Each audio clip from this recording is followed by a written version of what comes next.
इय्याका नअबुदु व इय्याका नस्तईन। अल्लाह अल्लाह तेरी इबादत करते हैं, अल्लाह तेरे से मदद मांगते हैं। किसी इंसान के सामने हम अपना सर नहीं झुकाते और किसी सुपर पावर के सामने हम नहीं झुकते। हम मोहम्मद सल्लल्लाहु अलैहि वसल्लम के उम्मत, हम उसके उम्मत से हैं। हम दुनिया की सबसे अजीम लीडर, हम उसकी उम्मत से हैं। हम किसी के सामने नहीं झुकते। और सियालकोट मैं सबसे पहले तो ये जो आज हरकत की नवाज शरीफ की नून लीग ने,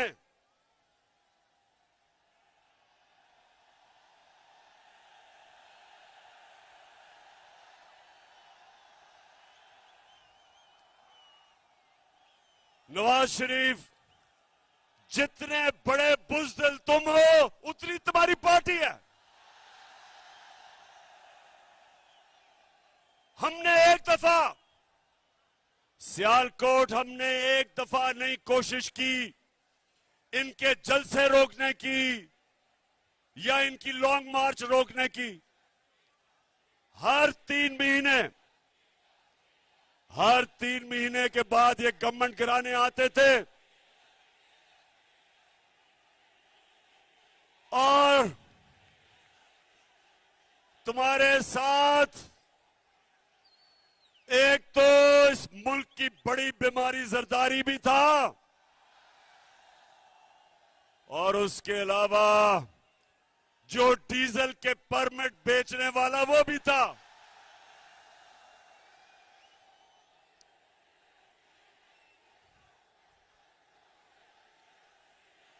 सियालकोट, पहले तो मैं आपके जुनून को सलाम करता हूं। मुझे 1 घंटा लगा यहां पहुंचने के लिए क्योंकि सारे रास्ते बंद हैं।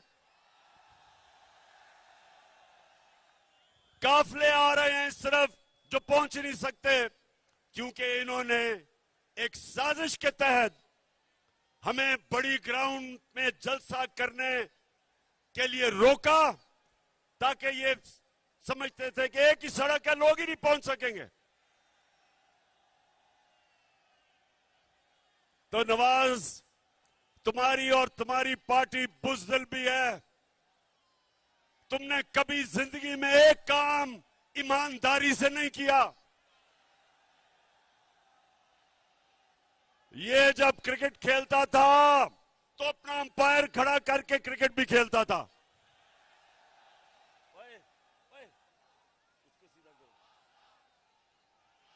ये वो आदमी है, ना इसने बिजनेस ईमानदारी से की, ना ये इलेक्शन ईमानदारी से लड़ता है, ना इसने आज तक सच बोला। मुशर्रफ के दौर में दुम दुमा के भागा बाहर झूठ बोल के कि कोई मुआहदा नहीं किया और इस बारी कहता जी मैं बहुत बीमार हूं, मरने वाला हूं, खुदा के वास्ते मुझे बाहर भेज दो।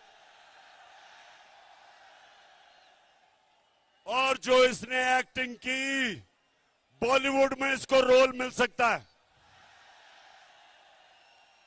लगता था पता नहीं वो सीढ़ियां चढ़ के जहाज पे भी पहुंचे गाएगा।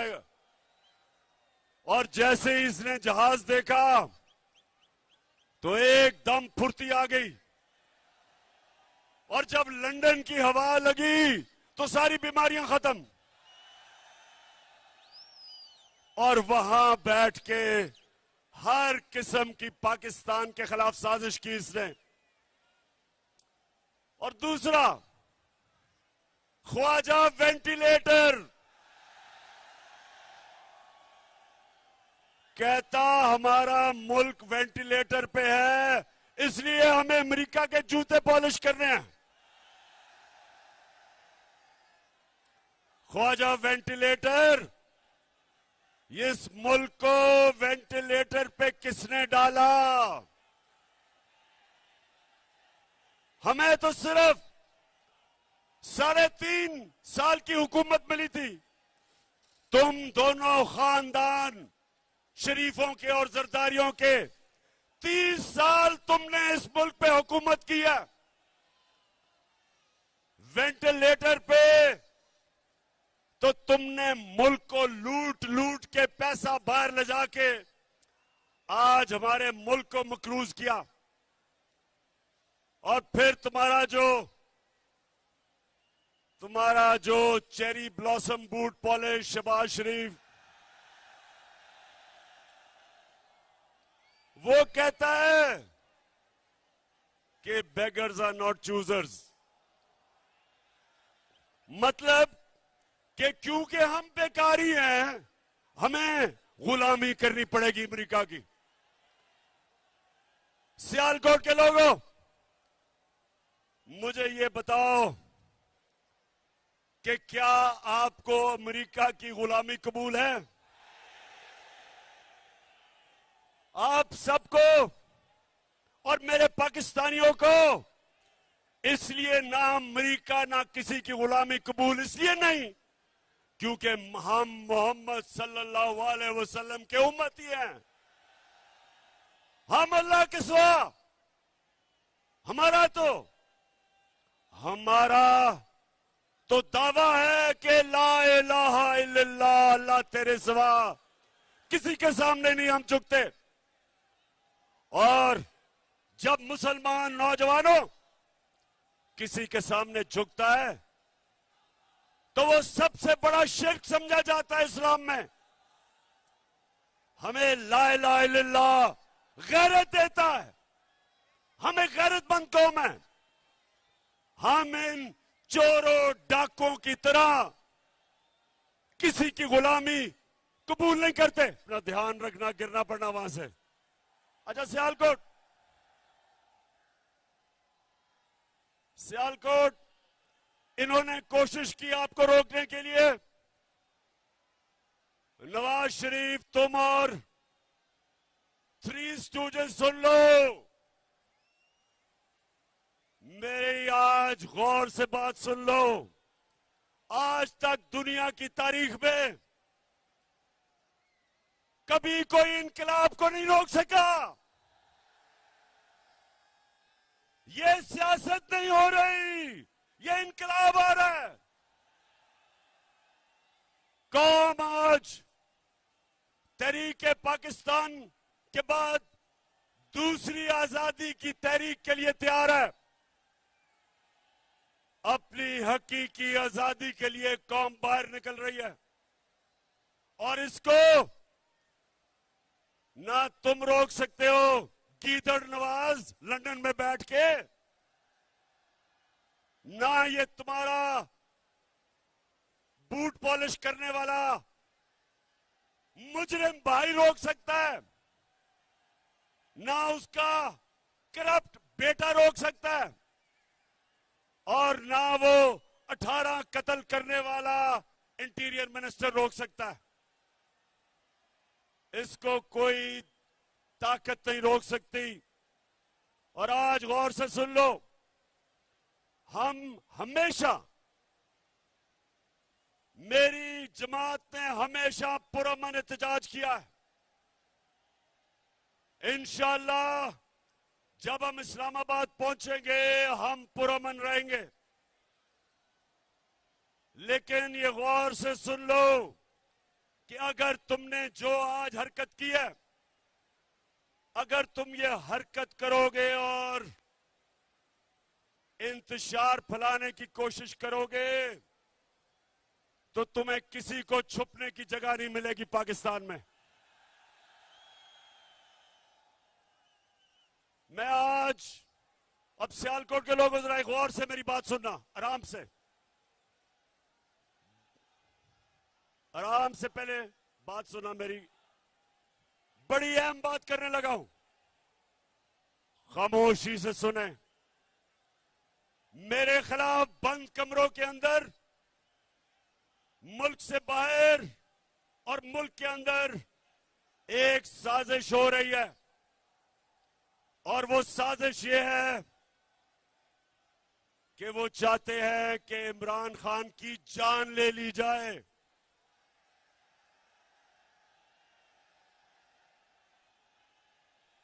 सुन ले जरा, ये साजिश का मुझे पहले पता था, और मुझे चंद दिन पहले मुझे पूरा इल्म हो चुका है। तो पहले जरा गौर से सुने मैं क्या किया। मैंने, नौजवानों, मैंने एक वीडियो रिकॉर्ड करवाई है। मैंने ये वीडियो रिकॉर्ड करवा के एक महफूज जगह पे रख दी है कि अगर मुझे कुछ होगा, ये वीडियो सारी कौम के सामने आएगी।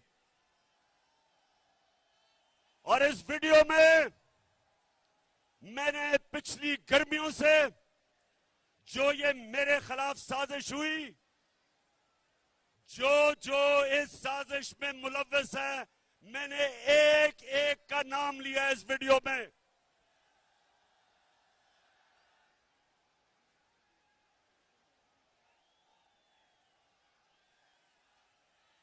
देखिए, फिर से सुन लें और चुप करके सुने, मैं आपके सामने अहम बात कर रहा हूं। मैंने वीडियो रिकॉर्ड करवाई है, साजिश है, और साजिश ये है कि उन्होंने समझा है कि ये इमरान खान हमारे रास्ते में रुकावट है और इसको हटाना चाहिए। मुझे मारने की साजिश है, और इसलिए मैंने ये वीडियो रिकॉर्ड करवाई है, क्योंकि मैं तो इसको जहाद समझता हूं, मैं तो सियासत नहीं समझता। मैं तो अपने अल्लाह के लिए लड़ रहा हूं।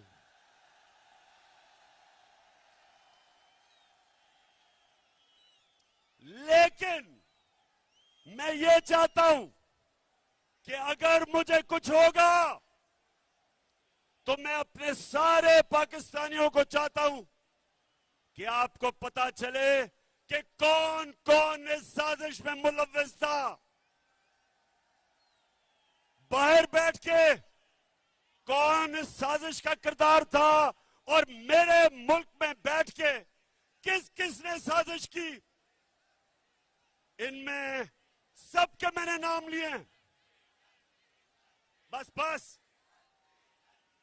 इनमें सारों के मैंने नाम लिए जिन्होंने ये प्लानिंग की, और एक एक का नाम मैंने कहा कि ये मेरे दिल पे लिखा हुआ है कि इन्होंने कैसे पूरी प्लानिंग करके एक बैरूनी मुल्क साजिश, जिसमें ये सारा इस मुल्क का करप्ट टोला उसके साथ मिलके, और कौन कौन मजीद लोग इनके साथ थे, इन्होंने जो मेरी गवर्नमेंट गिराई है और जो आगे ये करने जा रहे हैं।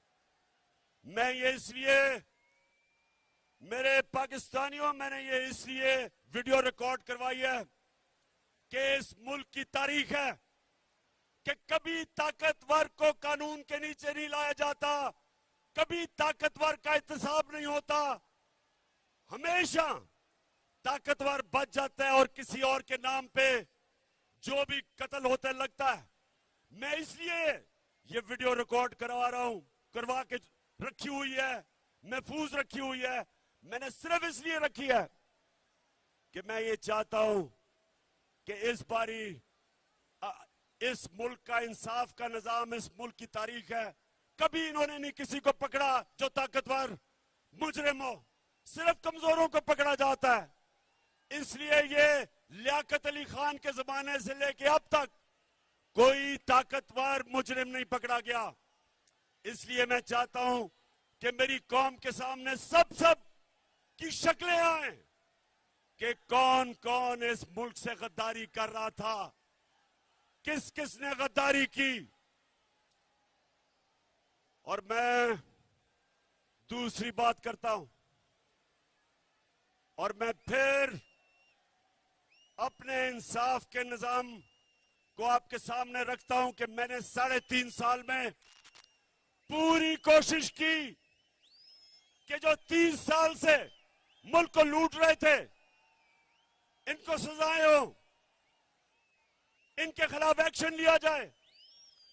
लेकिन जो जो इस मुल्क के ताकतवर ओहदों पे बैठे थे जिन्होंने इंसाफ करना था, वो करप्शन को बुरा नहीं समझते थे। वो ताकतवर की करप्शन को वो बुरा नहीं समझते।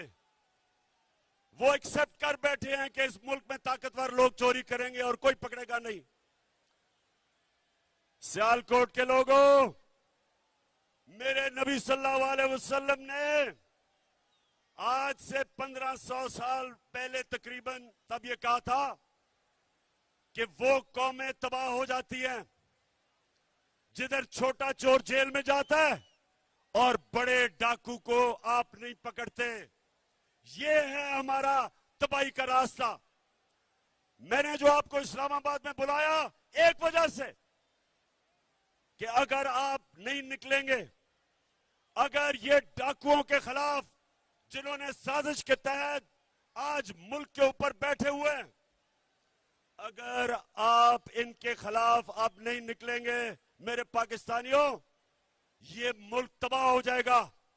क्योंकि मेरे नबी ने कह दिया था कि जब आप ताकतवर मुजरिमों को, डाकुओं को नहीं पकड़ते और सिर्फ छोटे चोरों को पकड़ते हैं, वो मुल्क बचता नहीं है। हजरत अली रज़ियल्लाहु ताला ने इनके ऐसे ममालिक के जो ताकतवर डाकुओं को नहीं पकड़ सकते उनके मुतालिक कहा कि कुफर का निजाम चल जाएगा, लेकिन जुल्म और नाइंसाफी का निजाम नहीं चल सकता। हमारे सामने तबाही है। अगर हम सब एक कौम बन के नहीं निकले और अगर हमने इनके खिलाफ जहाद ना की, मेरे पाकिस्तानियों, आपके और आपके बच्चों का कोई मुस्तकबिल नहीं है। जो दुनिया में अमीर तरीन मुल्क है, उधर सबसे बड़ी चीज क्या है कि ताकतवर कानून के नीचे है, जिसको रूल ऑफ लॉ कहते हैं, कानून की हुक्मरानी जिसको कहते हैं। जो नबी सल्लल्लाहु अलैहि वसल्लम ने मदीना की रियासत में सबसे पहले उन्होंने कहा कि मेरी बेटी भी जुर्म करेगी तो उसको सजा मिलेगी। जब तक एक माशरा खुशहाल नहीं हो सकता, जब तक आप ताकतवर डाकू को नहीं पकड़ते। ये है हमारी जिहाद। और सियालकोट के लोगों, आपने, जब मैं 20 के बाद कॉल दूंगा, आपने सब इस्लामाबाद पहुंचना है। गर्मी है। जब पाकिस्तान आजाद हुआ था तो यहां सियालकोट अपने जरा बड़ों से पूछो कि क्या मुहाजिर जो बाहर से हिंदुस्तान से आए थे उनकी कभी कहानियां सुनी है? बड़ों से सुने। मैं जब लाहौर में बड़ा हो रहा था, जो भी वहां से आए थे, पंजाब से, ईस्ट पंजाब से, जो कत्लेआम हुई थी मुसलमानों की, औरतों की, बच्चों की, लाखों लोग कुर्बान हुए थे इस मुल्क बनाने के लिए। और आज मैं अपनी कौम से वही कुर्बानी मांग रहा हूं, अपने आप को हकीकी आजादी देने के लिए इन चोरों से, इन अमरीकियों के गुलामों से। आपने ना गर्मी देखनी है, ना आपने देखना है कि रास्ते में रुकावटें हैं, ना कंटेनर देखना है। नौजवानों, आपका जुनून इन सारे कंटेनर्स और जो भी रुकावटें इसको बहा के ले जाएगा। मैं अपने नौजवानों से खास तौर पे आज कह रहा हूं कि तैयारी करें। इन्होंने 2 दिन पहले ट्रांसपोर्ट बंद कर देनी है, इन्होंने पेट्रोल बंद कर देना है, इन्होंने इंटरनेट बंद कर देनी है। उससे पहले तैयारी करें। और ये देखेंगे इंशाल्लाह। तैयार हो जाओ, चेरी ब्लॉसम तैयार हो जाओ, ख्वाजा वेंटिलेटर तैयार हो जाओ, 18 कत्ल करने वाले वजीर तैयार हो जाओ, सब तैयार हो जाओ। अवाम का समुंदर आने वाला है इस्लामाबाद। तो सियालकोट, सुनो मेरी बात, ये जो मुल्क से हुआ है, अब जरा गौर से सुनो। और मैं आज अपनी अदलिया से बड़ी आजिज़ी से आपसे एक सवाल पूछ रहा हूं। अपने सियालकोट और पाकिस्तानी कौम के सामने मैं अपनी अदलिया से फिर कहता हूं, बड़ी आजिज़ी से सवाल पूछता हूं। बड़ा अच्छा किया आपने सुओ मोटो एक्शन ले लिया इतवार को। आपको कोई बहुत ही खतरा होगा इमरान खान से कि 12 बजे अदालतें भी खोल दी, चले ठीक है।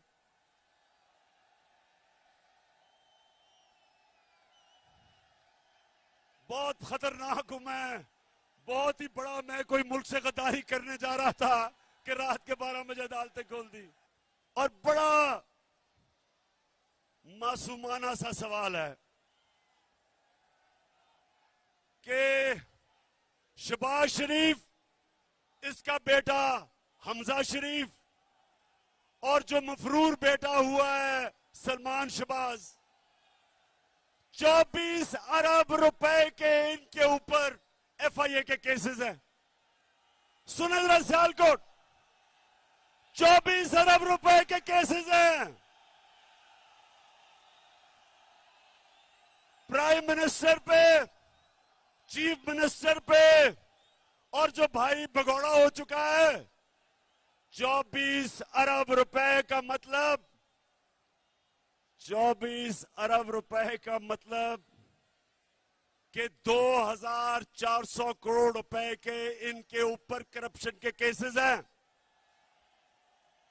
अब मैं ये सवाल पूछता हूं कि मुझे दुनिया में एक मुल्क बता दो कि FIA इन्वेस्टिगेट करके आपके ऊपर ये केसेस बनाती है और इक्तदार में आके आप उसी FIA के ऊपर बैठ के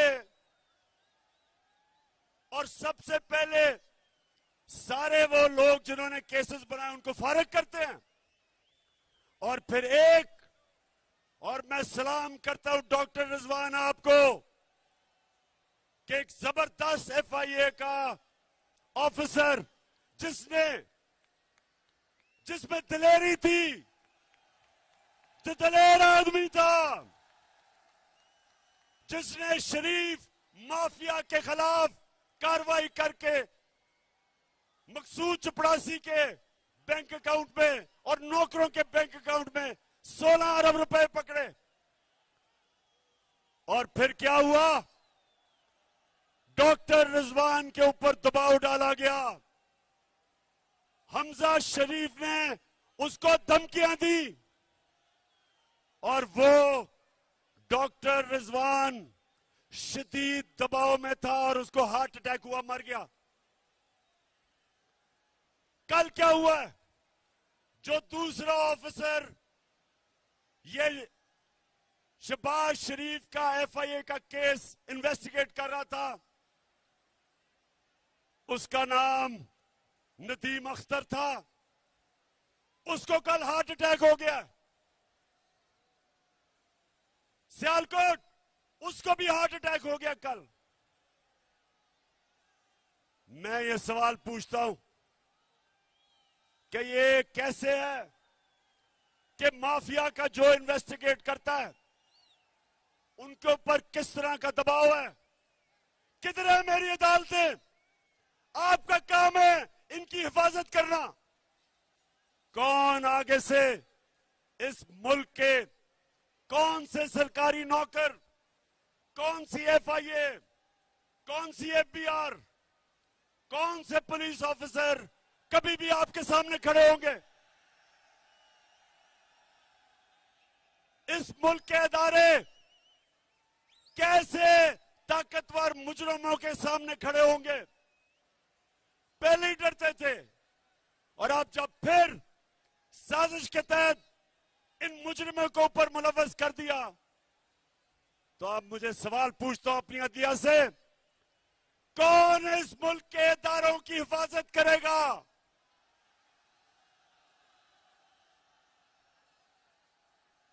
मैं बड़ी आजिज़ी से अपनी अदालतों से पूछता हूं कि ये आपके सामने हमारी मुल्क की तबाही हो रही है। जब इदारे खत्म होते हैं मुल्क तबाह हो जाता है। और मैं फिर ये अगला सवाल पूछता हूं कि ये जो हमारे जेलों में छोटे चोर भरे हुए हैं, उनका क्या ये कसूर है कि वो छोटे चोर हैं? क्या सबक ये मिल रहा है कि मुल्क पे डाका मारो तो बड़ा डाका मारो, नहीं तो जेल में चले जाओगे? मैं आज, अगर आपने इनको नहीं पकड़ना तो मैं आज फिर से कहता हूं कि पाकिस्तान के जेल खोल दें, ये गरीबों को बाहर निकालें, जो बेरोजगारी में चोरी करते हैं, घर में बच्चे भूखे हैं, उनको बाहर निकाल दें। इन गरीब चोरों की मिला के भी जो चोरी है वो एक मकसूद चपरासी के जो 4 अरब आए थे बैंक में उससे कम है। ये जुल्म का निजाम है। इसके मुतालिक हजरत अली ने कहा था, फिर से मैं बताता हूं कि कुफर का निजाम चल जाएगा लेकिन नाइंसाफी और जुल्म का निजाम नहीं चल सकता। मैं आखिर में सिर्फ 2 बातें करना चाहता हूं।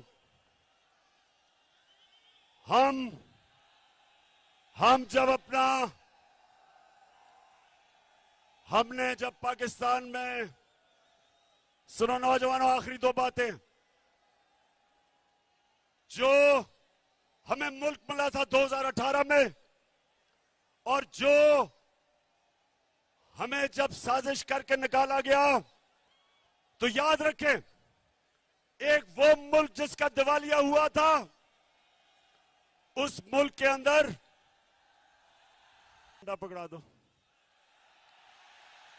पाकिस्तान का।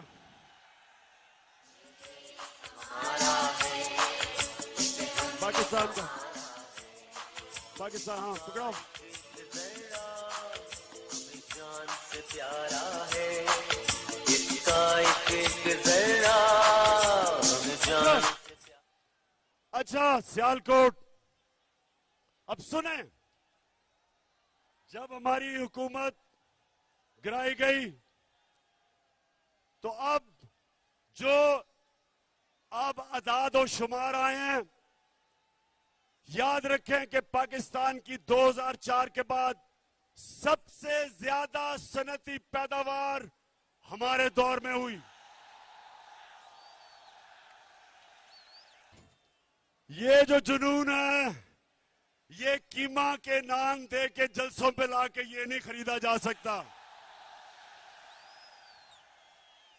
और ये ही जुनून इंशाअल्लाह इस्लामाबाद के अंदर वो इनकलाब लेके आएगा जो हमें हकीकी तौर पे आजाद करेगा।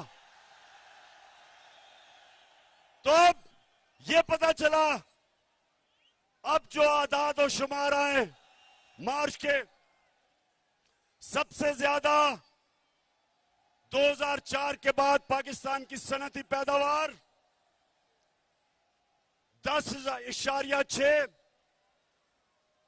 29% हमारी एक्सपोर्ट बढ़ी, ये भी रिकॉर्ड। 4 फसलों के अंदर रिकॉर्ड हुआ, मकई में, चावल में, गन्ने में और आलू में रिकॉर्ड हुआ। सबसे ज्यादा पैसा हमारे किसानों के पास गया, देहातों में खुशहाली आई, सारे बर्रे सगीर में सबसे ज्यादा रोजगार पाकिस्तान में, हिंदुस्तान से भी ज्यादा। और सबसे बड़ी बात यह कि जो अब अदाद और शुमार आए हैं, पाकिस्तान की जो ग्रोथ रेट है वो तकरीबन 6% जो रिकॉर्ड है। तो कहने का मकसद यह है कि जब इन्होंने साजिश करके हुकूमत गिराई थी, तब पाकिस्तान एक तरक्की के रास्ते पे निकल चुका था। जब से ये आए हैं चोर, रुपया तकरीबन 195 पे पहुंच गया, स्टॉक एक्सचेंज बैठ गई है। महंगाई का हाल ये है कि आज वो किधर हैं, वो किधर हैं, वो मीडिया हाउस किधर हैं जो जाके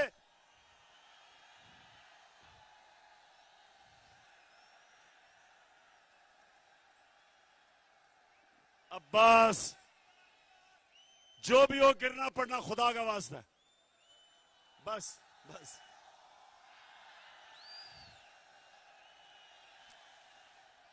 माशाल्लाह माशाल्लाह। इस्लामाबाद में सियालकोट की पूरी तैयारी है इस्लामाबाद के लिए। अच्छा, तो अब ये मुल्क का दिवालिया निकाल रहे हैं, रुपया गिर रहा है, फॉरेन एक्सचेंज नीचे जा रहे हैं। अब ये क्या करेंगे? अमेरिका के पास जाएंगे और अमेरिका से भीख मांगेंगे कि हमें पैसे दो, हमें बचाओ। बिलावल जा रहा है अमेरिका। बिलावल, ये याद रखना, उनकी एजेंसीज को पता है कि तुम्हारे बैंक अकाउंट में किधर किधर पैसे हैं, क्योंकि वो सूसकिंड की किताब में वो लिखता है, वे ऑफ द वर्ल्ड की किताब में लिखता है कि उन्होंने अमेरिका की एजेंसीज ने टेप किया कि बिलावल की वालदा उसको बता रही थी कि बिलावल के किधर किधर बैंकों में इनकी चोरी का पैसा पड़ा हुआ है। तो तुम उनके सामने आंखों में आंखें देख के बात नहीं करोगे, क्योंकि उनको पता है नवाज शरीफ की तरह कि तुमने पैसा किधर छुपाया हुआ है। तो पाकिस्तानियों, मैं आखिर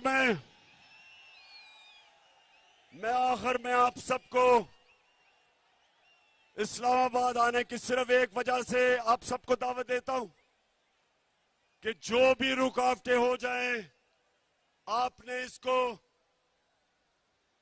तहरीके पाकिस्तान की तरह एक अपनी आजादी की जंग समझनी है। मेरे लिए यह जहाद है और यह आपके लिए भी जहाद है। अपनी जहाद के अंदर अपने खौफ की जंजीरें तोड़ दें। जिंदगी मौत अल्लाह के हाथ में, इज्जत अल्लाह के हाथ में, रिस्क अल्लाह के हाथ में। तो फिर डर किस चीज का? डर किस चीज का? आपके सामने खड़ा हूं, आपके सामने वो आदमी खड़ा है जिसको कुरान में अल्लाह कहता है जो लोग ईमान ले आए अल्लाह उनके खौफ दूर कर देता है। कोई खौफ नहीं है, आपको भी कोई खौफ नहीं होना चाहिए। तैयारी करें और इंशाल्लाह इस्लामाबाद में मुलाकात होगी। उमर और उस्मान डार, जिस तरह आज आपने ये डाकुओं का मुकाबला किया, मैं आज आपको खराज तहसीन पेश करता हूं।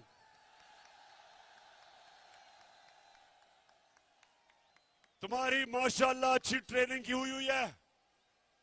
धरने में मैंने आपकी ट्रेनिंग करवाई है। हम ट्रेंड हैं, हम तैयार हैं और इंशाल्लाह उस्मान डार, आप जब नौजवानों को लेके इस्लामाबाद निकलेंगे तो याद रखें कि किसी किस्म की रुकावट से नहीं घबराना, क्योंकि आपका कप्तान किसी चीज से नहीं घबराता।